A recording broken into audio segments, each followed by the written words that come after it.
आज हम RBSC class 10 science के चैप्टर 2 का पूरा एक्सप्लेनर लेकर आए हैं। बोर्ड एग्जाम्स में एक एक मार्क कितना जरूरी होता है ना। तो आज का टॉपिक अम्ल, क्षारक और लवण यानी एसिड्स, बेसिस एंड सॉल्ट्स कुछ इस तरह से डिकोड करेंगे कि एग्जाम में फुल मार्क्स लाना बिल्कुल बाएं हाथ का खेल बन जाएगा। रटना भूल जाइए, आज हर कॉन्सेप्ट को सीधा दिमाग में सेट किया जाएगा। देखिए, 99% स्टूडेंट्स चैप्टर 2 में यही मिस्टेक्स करते हैं। अगर आज ये एक्सप्लेनर देख लिया तो एग्जाम में फुल मार्क्स लाना बहुत आसान हो जाएगा, क्योंकि हम सिर्फ थ्योरी नहीं पढ़ेंगे बल्कि उन ट्रैप्स को समझेंगे जहां मार्क्स कटने का सबसे ज्यादा चांस होता है। सेक्शन 1, अम्ल, क्षारक और सूचक। चलिए सबसे पहले बेसिक्स क्लियर करते हैं, क्योंकि किसी भी इमारत की नींव मजबूत होना बहुत जरूरी है ताकि आगे कोई कंफ्यूजन ना हो। तो इन दोनों के बीच का अंतर बिल्कुल क्रिस्टल क्लियर है। अम्ल यानी एसिड्स टेस्ट में खट्टे होते हैं, ये नीले लिटमस को लाल कर देते हैं और सबसे इंपॉर्टेंट बात, पानी में घुलने पर ये H+ आयन रिलीज करते हैं। दूसरी तरफ क्षारक यानी बेसिस टेस्ट में कड़वे होते हैं, लाल लिटमस को नीला करते हैं और पानी में OH- आयन देते हैं। यहाँ एक छोटी सी प्रो टिप, जो क्षारक पानी में आसानी से घुल जाते हैं ना, उन्हें क्षार या एल्कलाइज कहा जाता है। अब एक प्रैक्टिकल सवाल आता है, क्या हर केमिकल को टेस्ट करके चेक किया जा सकता है? बिल्कुल नहीं, ये लिटरली बहुत डेंजरस हो सकता है। और यही एंट्री होती है सूचक यानी इंडिकेटर्स की। ये मेनली दो टाइप के होते हैं, नेचुरल और सिंथेटिक। हल्दी इसका एक बहुत ही कॉमन रोजमर्रा का उदाहरण है। कभी ध्यान दिया है, जब किसी सफेद कपड़े पर सब्जी का दाग लग जाता है और उस पर क्षारीय साबुन रगड़ा जाता है तो वो पीला दाग तुरंत लाल भूरा हो जाता है। इसके अलावा लैब्स में मिथाइल ऑरेंज और फिनोल फिथिलीन जैसे सिंथेटिक इंडिकेटर्स का भी खूब इस्तेमाल होता है। सेक्शन 2, केमिकल रिएक्शंस और कॉमन मिस्टेक्स। ये वो डेंजर जोन है जहां अक्सर मार्क्स हाथ से निकल जाते हैं, लेकिन इसे बहुत ही लॉजिकल तरीके से डिकोड किया जा सकता है। यहाँ एक कॉम्प्लेक्स रिएक्शन को एकदम सिंपल स्टेप्स में तोड़ा गया है। ध्यान रखने वाली बात यह है कि जब भी कोई धातु कार्बोनेट जैसे सोडियम कार्बोनेट किसी अम्ल के साथ रिएक्ट करता है तो हमेशा 3 चीजें बनेंगी। पहला एक लवण सॉल्ट, दूसरा कार्बन डाइऑक्साइड गैस और तीसरा पानी। बस यही सिंपल सा लॉजिक हर इस तरह के रिएक्शन पर अप्लाई होता है। और यहाँ आता है एक बड़ा मिस्टेक अलर्ट। एग्जामिनर्स को क्वेश्चंस ट्विस्ट करना बहुत पसंद है। वे सीधे धातु कार्बोनेट नहीं लिखेंगे, वे क्वेश्चन में चूना पत्थर, लाइमस्टोन, खड़िया, चौक या संगमरमर मार्बल लिख देंगे। तो ये ध्यान रखना बहुत जरूरी है कि ये तीनों ही कैल्शियम कार्बोनेट के अलग अलग रूप हैं। मतलब इनका रिएक्शन भी एसिड के साथ बिल्कुल वैसे ही होगा। लवण CO2 और पानी बनेगा। ये पॉइंट डेफिनेटली दिमाग में छाप लेना चाहिए। सेक्शन 3, उदासीनीकरण, न्यूट्रलाइजेशन और पीएच स्केल। चलिए इस कहानी में थोड़ा और आगे बढ़ते हैं। सोचा जा सकता है कि क्या होगा जब एक स्ट्रॉन्ग एसिड और एक स्ट्रॉन्ग बेस आपस में मिल जाएं, और इनकी पावर को साइंस में कैसे मापा जाता है। जब एक अम्ल और क्षारक आपस में मिलते हैं ना, तो वे एक दूसरे के असर को पूरी तरह कैंसल आउट कर देते हैं। साइंस की भाषा में इसे उदासीनीकरण या न्यूट्रलाइजेशन कहते हैं। और इस प्रोसेस में हमेशा सिर्फ 2 ही प्रोडक्ट्स बनते हैं, लवण और पानी।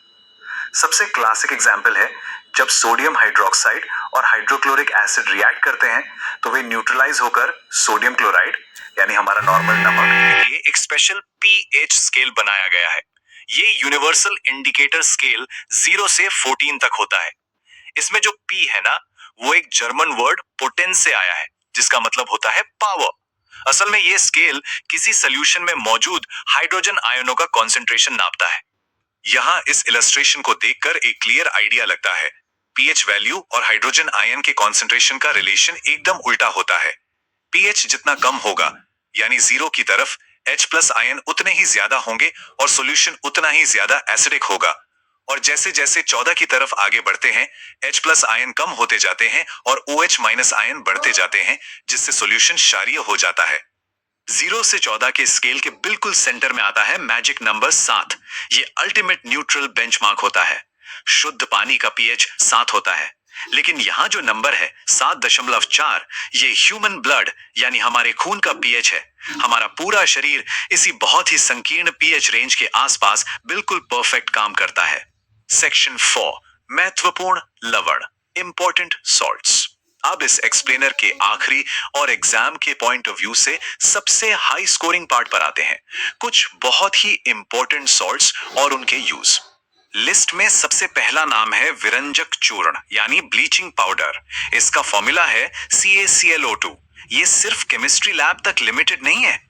टेक्सटाइल इंडस्ट्री में कॉटन और लिनन को ब्लीच करने में और पेपर फैक्ट्रीज में लकड़ी की मज्जा यानी वुड पल्प को सफेद करने में इसका बहुत बड़ा रोल है।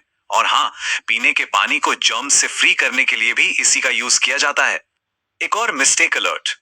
एग्जाम्स में ब्लीचिंग पाउडर की प्रिपरेशन रिएक्शन लगभग हर बार पूछी जाती है। जब शुष्क बुझे हुए चूने ड्राई स्लेक्ट लाइम पर क्लोरीन गैस की क्रिया कराई जाती है, तब ब्लीचिंग पाउडर बनता है।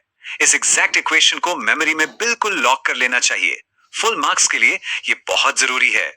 अगला लवण तो शायद हर घर के किचन में मिल जाएगा, बेकिंग सोडा। इसका केमिकल नाम है सोडियम हाइड्रोजन कार्बोनेट। क्रिस्पी पकौड़े बनाने हो या खाना जल्दी पकाना हो, ये बहुत काम आता है। पर इसका एक और बड़ा फायदा है। क्योंकि ये अल्कलाइन या क्षारीय नेचर का होता है, इसलिए पेट में एसिडिटी होने पर ये एंटासिड का काम करता है और एसिड को न्यूट्रलाइज करके रिलीफ देता है। सोडा एसिड फायर एक्सटिंग्विशर में भी इसका यूज होता है।